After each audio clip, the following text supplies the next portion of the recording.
Hello friends, today in this particular module we will talk about social learning. Well, man is a social animal and he only learns by interacting with people all around him. So today in this particular module we will talk about how does learning take place and what are the different ways in which man learns. Well, on the agenda today we will talk about what exactly is social learning. We'll talk about various theories into social learning, certain models that we will also talk about, experiential learning and the way students learn. So well friends, what exactly do we mean by the term social learning? People learn from one another via observation, via imitation as well as modeling and motivation. People love to look at other people, model them, imitate them and take away the behaviors that they feel in sync with. Today, learning is a part of growing. If you stop learning, you stop growing, and change is the only constant in life today. So to do better and better, you need to learn more and be a better human being and a social human being, I would rather say. Well, let's take a look at what this theory talks about. Well, if you want to do social learning, here is what you have to take into account. There are certain personal factors, your age, your demographics, how good you are with connecting with people, your personal behavior towards people, whether you are an introvert or an extrovert personality type, everything related with your personal favorites or disfavorites is what is the personal factors which influence a social learning. On the other hand, you also get influenced by environmental factors. For example, the kind of company that you keep or the kind of friends, your network people, your colleagues, your relatives, your family, everything which is in some way or the other influencing you from the environmental point of view. It also makes a difference which kind of a location or situation or a caste, community, religion that you are born into. These are all environmental factors. Well, on the bottom end of the pyramids are personal factors and environmental factors, and they all take you up to the behavior of the person. The behavior is the tip of the iceberg that you see about a person. Just like an iceberg, and I'm sure you all have seen an iceberg in a movie or in a story, only 10% or the tip of the iceberg is visible to naked eye. The rest 90% is underneath the water. Hence, what you do observe about a person is the behavior of the person, is the personality of the person. What you cannot look at is the personal factors or the environmental factors which actually are the strong foundation or the base of the person. If this is shaky, the top will be shaky, and hence it becomes important to understand both the personal as well as the environmental factors help to shape the behavior of a person. Let's take a look at the behavioral model. Well, under social learning, the behavioral model of abnormality says that psychological problems are learned behaviors.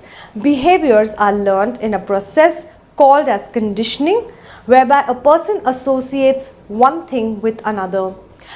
Whenever you want to learn a particular attitude or behavior, you do it by repetition and you see what the other person is doing, you behave like that other person in such a manner that you actually start associating one thing to another.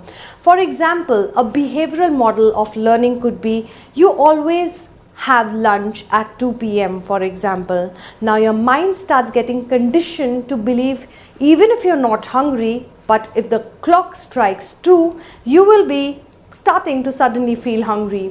Irrespective of whether you are or you're not hungry, your brain stimulates and conditions you to believe that you are starting to feel hungry at 2 p.m. So our mind is a very, very intelligent source of organ, and it really helps us to behave in a particular manner basis the conditioning of the brain that we at times are responsible for. Well, it really means that a behaviorist model is studied in our way of observation, and it is through external behavior. Well, stimulus in the environment, that's the trigger point or the stimulus.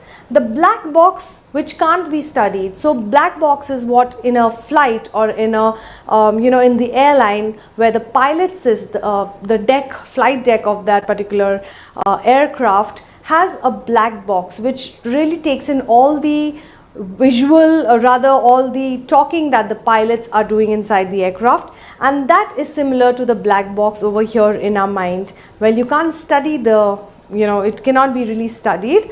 However, the response or the behavior is what ultimately comes out from a particular person.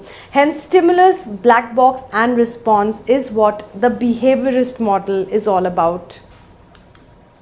On the other hand, let's understand the cognitive model. So man generally behaves or learns the behavior, the attitudes, the ideas, the knowledge, etc. through motivation and also by observing other people's behavior and attitude. And hence cognitive model is explained by, it is an approximation to animal cognitive processes, predominantly human, for the purpose of comprehension and prediction. Well, animals behave in a certain manner, and in the same way humans have a way of functioning and behaving which is known as a cognitive model, which truly says that a person knows his own feelings, behavior, attitude on the basis of what he has observed from somebody else. So a cognitive model says it is called as a scientific study which studies the internal behavior.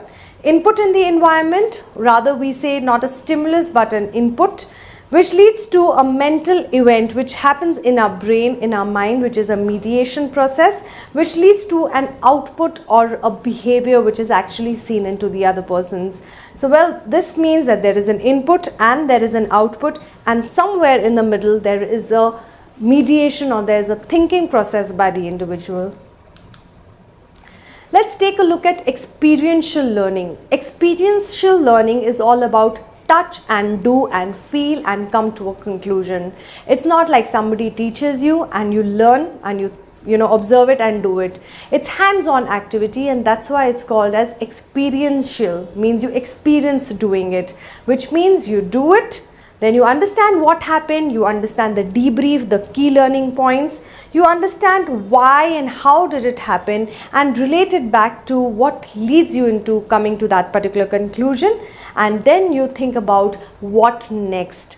A simple thing can be taken into an experiential mode of learning. In fact, friends, I would like to mention at this point of time here that experiential learning is really gaining a lot of momentum nowadays. People are wanting to learn through experience rather than the boring chalk and duster method of boring lectures that you attend in schools and colleges. People are now switching definitely to experiential learning. Let's take a look at students learning. Well, students learn in 6 steps to continuously improve themselves, and that's what is the basis of students learning. Students would first identify the goals. These goals have to be SMART goals. They learn then about the identifying of objectives. So after they've set the goal, they set or identify the objectives or the agenda. Then they specify the approach. In order to reach a particular goal, how do they kind of fine-tune their approach? Then they take specific measures or rather actions which are taken to get to that goal. Then they share the results, and then they make the required changes in case it doesn't happen in the way that they want it to be. And that's how students learn. So social learning for students happen in these 6 ways or 6 steps. Well, I'd like to share here a very famous quotation which says, "People are social beings and want interaction, and social learning is the primary form of learning. Just as a word of mouth advertising, such as in the same way rather, the word of mouth advertising is the highest form of advertising," which is says by Stephen Covey. And hence it shows that the more you speak about your own self, the more better you learn. I'd like to conclude this particular module on social learning by saying that we learn social behavior such as aggression through the process of observation learning, through watching the behavior of another person. Man is ultimately he learns more and more by imitation and copying. Even college students learn slang language by sheer observation of behavior of their peer members. Hence, this brings us to the end of this particular module on social learning. I do hope you have enjoyed this particular module. Keep writing to us, keep sharing and sharing your suggestions. Thank you once again.